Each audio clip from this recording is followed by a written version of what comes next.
在隐身战机与第6代航空技术垄断话语权的今天，一场关于非隐身平台极限的深度重构正在中国空军内部悄然完成。它并未刻意追求科幻的隐身外形，却披上了一层银灰色雷达吸波涂层，有效降低了电磁回波与视觉信号。这款代号潜龙的 4.5 代双发重型多用途战斗机，虽脱胎于经典的侧位家族，却在内部实现了系统级的颠覆性进化。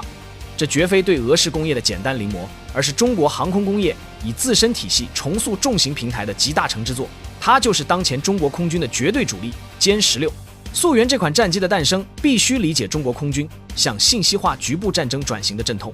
本世纪初，尽管解放军引进了苏30 MKK 重型战机，以填补多用途打击的空白，但其老旧的 N001 VE 机械扫描雷达与模拟化座舱难以应对日益复杂的电磁环境，无法满足战略规划者的实战需求。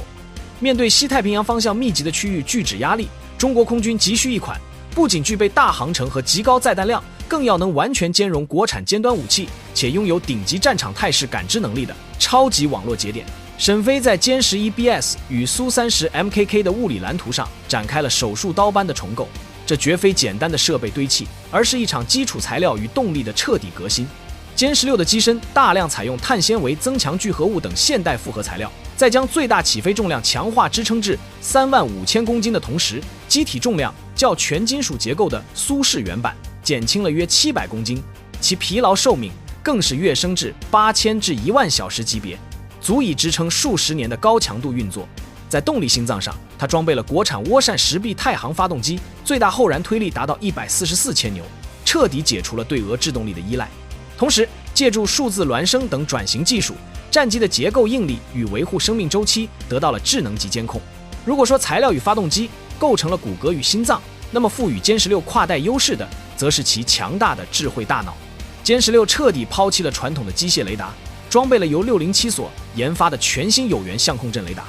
这款雷达采用双面冷却系统，并集成了多达1760个基于砷化镓技术的收发模块，配合高度玻璃化的数字座舱以及新型头盔显示器，飞行员的视野和决策速度实现了指数级跃升。不仅能同时锁定多个目标，甚至只需眼神锁定即可触发攻击。在强大航电的支撑下，歼16真正化身为一头长着12个外挂点獠牙的空中野兽。在近期的实战化对抗训练中，歼16展示了罕见的单机挂载10枚空导弹的野兽模式，涵盖了从近距格斗的霹雳10、中距的霹雳12和15，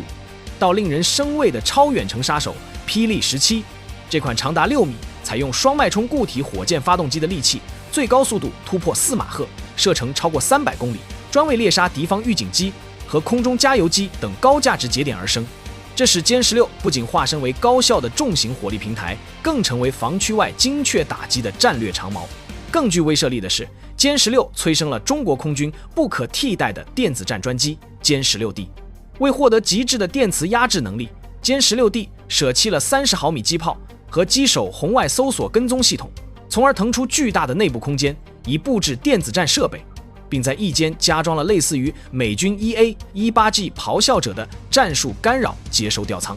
此外，沈飞甚至正在测试由智胜人工智能算法替代后座武器官的 AI 副驾驶技术。自2011年首飞以来，歼16系列的量产速度惊人，目前机队规模据信已突破350架，稳居本世纪全球重型战斗机产量前列。在今天中国空军的作战体系中，歼16已确立了其无可动摇的体系成数地位。它与歼20隐身战机形成了完美的战术闭环，由歼20利用隐身优势先行突防探测目标，通过联合战术数据链将坐标实时回传。